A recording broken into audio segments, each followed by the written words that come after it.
ரஜரட்ட உதானிய 2013 புத்தாண்டு விழா ககடகஸ்திகிலிய எஸ்.எம். சந்திரசேன மைதானத்தில் தற்போது நடைபெறுகின்றது. இதற்கான ஊடக அனுசரணையை நியூஸ் ஃபர்ஸ்ட் வழங்குகின்றது.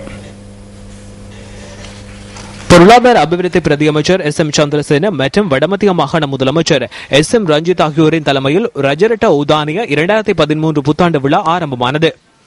வடமத்திய மாகாண சபை, ககடகஸ்திகிலிய பிரதேச சபை, ககடகஸ்திகிலிய பிரதேச செயலாளர் அலுவலகம் மற்றும் ககடகஸ்திகிலிய போலீசார் இணைந்து இந்த நிகழ்வை ஏற்பாடு செய்துள்ளனர். சைக்கிளோட்டு போட்டி, மரதனோட்டு போட்டி உள்ளிட்ட 37 விதமான புதுவருட விளையாட்டுப் போட்டிகள் இங்கு நடைபெறுகின்றன. பக்மக உலல என்பது சிங்கள புதுவருட பிறப்பின் எமது கலாச்சார நிகழ்வாகும். எஸ்லோன் சிரச ஊடக வலையமைப்பு, அதன் தலைவர் மற்றும் அதிகாரிகளுக்கு எமது நன்றியையும் மரியாதையையும் தெரிவித்துக் கொள்கின்றேன்.